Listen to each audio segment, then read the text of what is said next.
Hello, hello there, happy Hearthstoners. You're watching Learning Hearthstone, a YouTube show all about learning Hearthstone. I'm the Game Diver. I'll be your host for today, and today we'll be playing a deck called the Inner Spirit Priest deck. If you want to know more about the strategy of this deck, check the link in the description below where I have a video explaining the strategy in more detail. But if you want a short summary, I'll be giving it to you later after I deal with the opening moves of the game.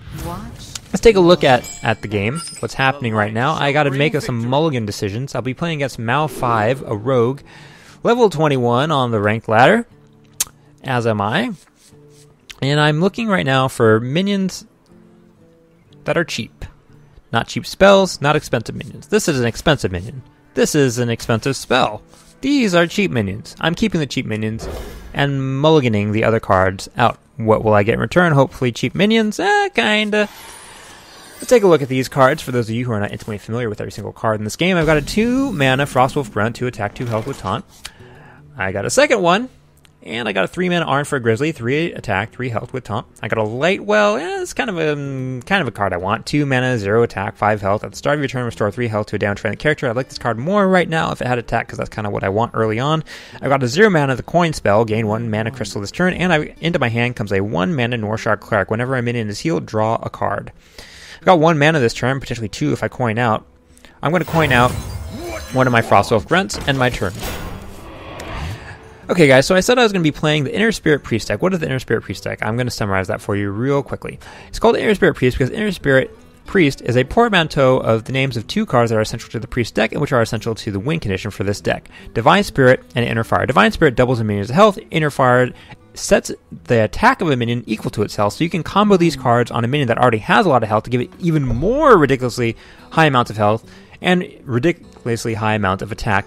The high amount of health make it hard to remove from the board. The high amount of attack make it easy to kill the opponent in a couple turns. So that's essentially the win condition of this game. That's the core synergy of my deck, and that is how I am playing my deck. I'm playing my deck around those 2 cards, Inner Fire and Divine Spirit, and some minion that can be buffed up. There's a lot more to it than that, so if you want more of the details and a slower explanation of the theory, check out the link in the description below because I got a video that explains all of that for those of you who are interested. And those of you who just want to see Let's Play, let's play.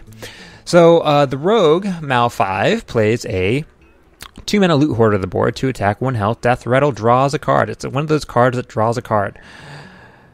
Into my hand on my turn comes a 1 mana Norshard Cleric, 1 attack, 3 health. Whenever a minion is healed, draw a card. Very important card in my deck, actually. I've got 2 of them now, which is always a good thing. I've got 2 mana to play. How will I play it? I think this Frostwolf Grunt is going to go away, so I'm just going to put another one on the board. And I'm going to make that trade before, I don't know. If I could attack the hero directly, but attacking the hero directly is never the smartest move early in the game because the early game is not about doing damage to the face, it's about controlling the board. So I'm going to go for board control by sacrificing my Frostwolf Grunt. Even though it's not the best trade, it is a trade that gives me board control. So the board control is the most important thing, and that's what I went for. Looks like Mal5 got to level 20 in the last season because they have the rainbow card back, which I didn't get, unfortunately. I tried to get it last night. I didn't start trying to rank until 2 hours before midnight on June 30th, which means I tried in 2 hours to go from the very bottom of the ladder to level 20, and there just wasn't enough time. I recorded 2 hours of footage because I was going to make a series about how I get the rainbow card back, and I didn't. So I actually recorded 2 hours of content for nothing, so I haven't posted it. And to make up for that, I'm trying to get the card back for Season 4, which starts today, right away, which is why I've been grinding game after game to get to level 20 on the ranked ladder, so I can get the Curse of Naxxramas card back for Season 4. The rogue plays Dagger Mastery for 2 mana, getting a Wicked Knife with 1 attack and 2 durability. Plays for 1 mana Deadly Poison, giving their weapon plus 2 attack, bringing it to 3 attack. Does 3 damage to the Frostwolf Grunt, removing it from the board. And at the start of my turn, I get another Lightwell. I got 3 mana to spend this turn. What am I going to use it on? I know she has 3 attack right up her sleeve, so I'm just going to have to put down the Arn for a Grizzly and hope for the best. End turn. I haven't greeted this person, so let's greet them.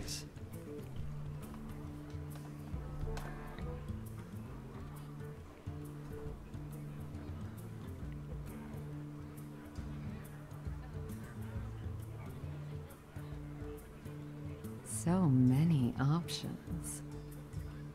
Jaina has some very stabby looking blades, don't you think? So many hooks for cutting in various ways. Wouldn't want to be on the receiving end of one of these knives. That was the idea the illustrator had in mind when they designed them. They also like very tricky knives, which is fitting because Jaina, sorry, not Jaina. The rogue is a very tricky character with a very tricky playstyle. So of course you would have very tricky looking knives. Not very straightforward knives, but knives with lots of little grooves and corners to cut yourself on in unexpected ways. Kind of a metaphor for how the rogue deck plays in general. The rogue combos a shiv move. Well, first of all, Valera removes the iron for a grizzly, shivs my hero to draw a card, then puts down her Defias Ringleader, 2 mana, 2 attack, 2 health, combo, summon a 2 attack, 1 health Defias Bandit. Okay. I've got 4 mana on this turn. I'm going to put down the Goldshire Footman for 1 mana. I'm going to put down a light well. I'm going to put down a Northshire Cleric, and I think I will put down a light well. Okay, so something is going to die here. These are all valuable in different ways. The light well heals, the Northshire Cleric draws cards, and the Goldshire Footman is a taunt card. The taunt card is definitely going to go away. It's just a question of whether he gets rid of the light, or she gets rid of the light well, or the cleric in some way. But either way, it doesn't matter because I got backup in my hand.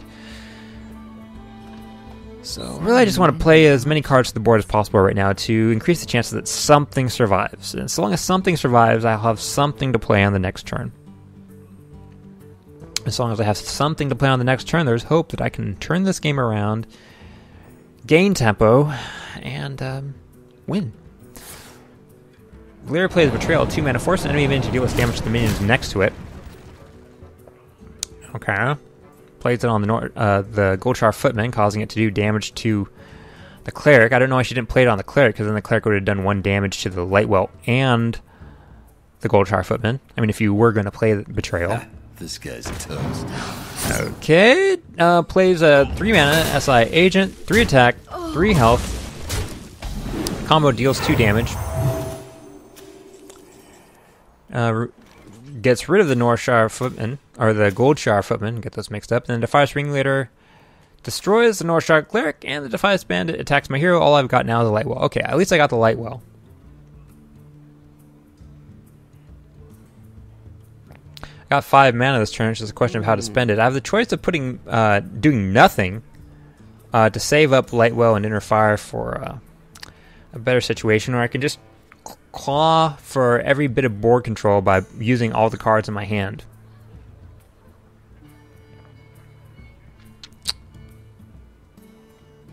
I wonder. Let's think about this.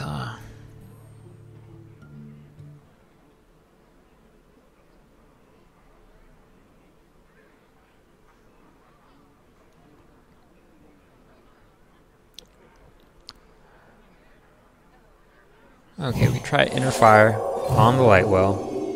The Lightwell kills the SI Agent. The Cleric goes down, and I heal the Lightwell to draw a card. And okay, I guess that's it. Into my hand comes a 5 mana Gurubashi Berserker, 2 attack, 7 health. Whenever this minion takes damage, gain +3 attack. Not a card. Oh yeah, I guess I can use that card on the next turn. So if anything, if that play loses me a Lightwell and a Cleric, at least I gain the Berserker. Gives me something. Valera puts down another SI-7 Agent and a Frostwolf Runt, 2 mana, 2 health, 2 attack with taunt. The Defias Ringleader is traded to get rid of the Lightwell, and the Defias Bandit attacks my hero. Into my hand comes Divine Spirit for 2 mana, double a minion's health. Must consider. Not a lot of attractive options here, but I can attack with the Northshire Cleric, heal with Lesser Heal, draw a card. Hopefully I'll get something better. Okay, I got a Mogashan Warden. Well, I guess I'll take that. Play that to the board. Soak up a little bit of damage to Protect the North Shark Cleric, and it's actually not a bad card to put down because two of the 3 men she has on the board only have 1 health. So the Mokshan Warren's 1 attack can actually be useful. Unless Valir plays Assassinate for 5 mana, which destroys Mokshan outright without any damage done to her minions. Plays Dagger Mastery to put a dagger into her hand for 2 turns, and her minions and her hero take my hero down to 20 health. In my hand on this turn comes a 6 mana Holy Fire spell. Deal 5 damage, restore 5 health to your hero. I've got 7 mana to play this turn. It's just a question of how I'm going to play it. Well, I can put down the Gurubashi Berserker. Let's do a quick review of the damage that can be done on the board right now. She's got 2, 4, 6, 8. 8 damage that she can do on the next turn. So she could get rid of the Gurubashi Berserker if I place that.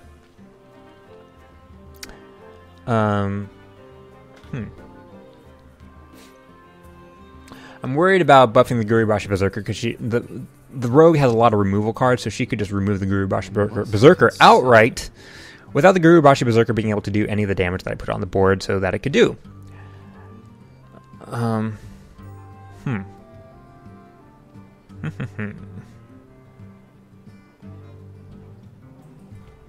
else I want to get some utility out of this card? If I attack with North Shark Cleric and I use Lesser Heal to heal the North Shark Cleric, I'll draw a card. That'll cost me 2 mana, so I'll have 5 mana left. Then I definitely won't be able to use Divine Spirit, only the Gurubashi Berserker. Okay, I think we're going to do that. We're going to attack with Cleric, remove that taunt card, heal the Cleric, see what card we get. Okay, we get another Divine Spirit, and yeah, we'll just put down the Gurubashi Berserker, end turn.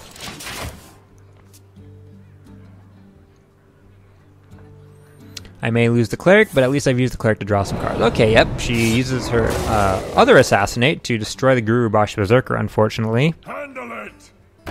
But at least I know there are no more Assassinates. Plays a Raid Leader to the board, 2 mana card, 2 attack, 2 health. Your other minions gain +1 attack. Minions are traded. The Cleric goes away. The SI7 agent and the Raid Leader remain. I have nothing on the board. No minions in my hand, and in my hand comes a Holy Nova spell. 5 mana. Deal 2 damage to all enemies, restore 2 health to all friendly characters. Not a card that I want to use right now. I'd rather use it when she has more minions to remove from the board. She can do 6 damage right now. Probably also 7 if she include the Dagger Mastery, if she plays that on the next turn, or if she has some like great characters hidden in her cards.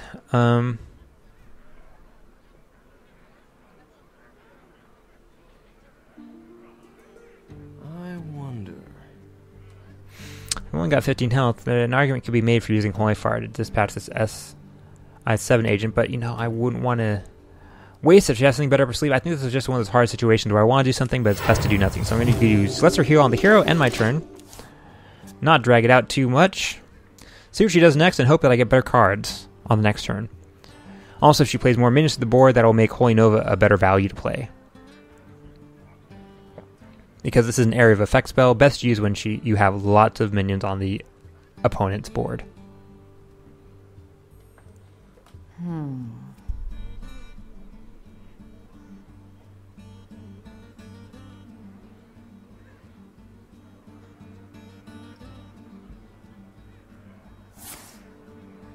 Plays for 7 mana sprint, draw 4 cards. Very annoying play, but that's one of the advantages of the rogue deck. They can suddenly burst ahead with card count advantage. Make my day. Oh man, I love that voice acting. 2 mana Patient Assassin, Stealth, destroy any minion damaged by this minion. So Stealth means this minion is impervious to attack until it attacks first. Has 1 attack, 1 health, and it'll destroy anything damaged by it. Pretty straightforward. So this can be used as a removal spell effectively. Unless I cast Holy Nova. I'm thinking it might be the time to do so.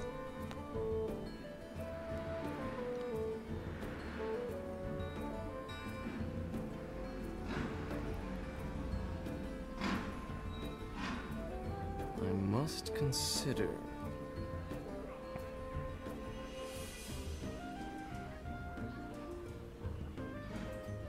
I'm in some dangerous territory right now, so I gotta think about healing myself. Yeah, I guess, yeah, Yes, it is time to play Holy Nova. And it's time to put down a light well. And it's time to heal myself. End turn. Okay, I have survived. Hopefully I can turn that survival into a win. Mal 5, your move. What will you do next? Let's tell this person they played well, because they have played well. Well played. I'm sure they're enjoying playing well. Lyra plays Backstab for 0 mana, deal 2 damage to an undamaged minion, damaging my light well, and arms herself with an Assassin Blade for 5 mana, deal 3 damage for 4 turns. Plays a Dread Corsair, 3 attack, 3 health, costs 1 mana, or has taunt and costs 1 less per the attack of your weapon, so this costs very little. Costs 1 mana because I had her dagger equipped. And plays another Dread Corsair. SI Agent attacks my hero, Valyra kills my light well, and she's got board control again. Great. I got 10 health.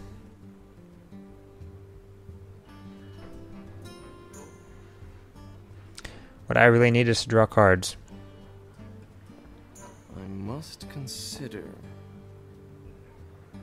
She's able to put down 12 damage, so she has lethal unless I do something.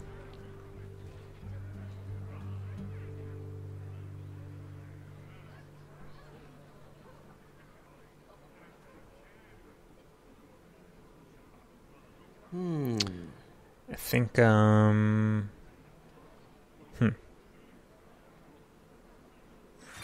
Nova.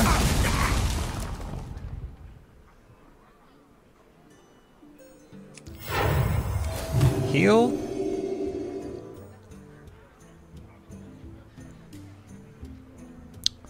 Oh my god, I'm gonna, she's gonna put down 9 damage on the next turn. At the least.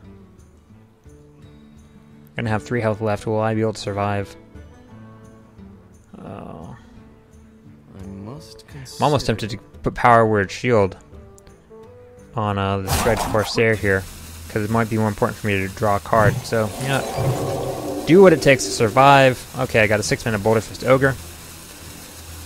I'm gonna end my turn here.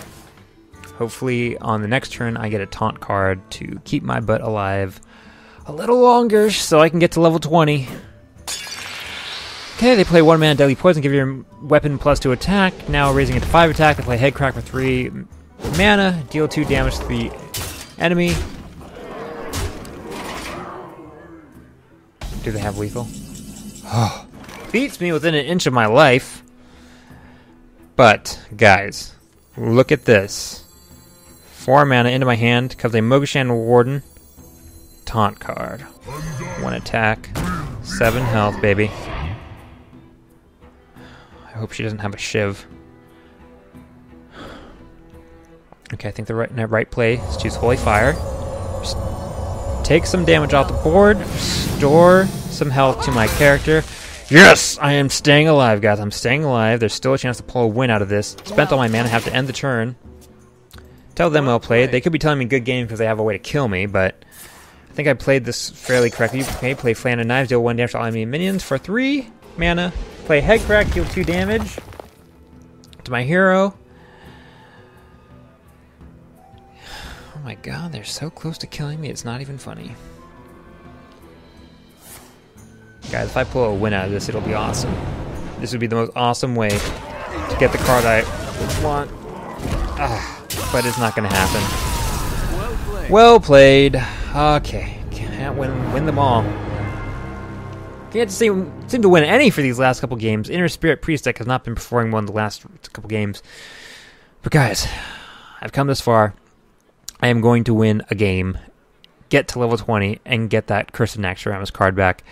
Thank you so much for watching. Please stay tuned for more episodes by subscribing. Let me know if you have any feedback on things you'd like to see more of, less of, or just how to do better in the comments below. I appreciate getting any comments. And I will see you guys in the next episode of Learning Hearthstone.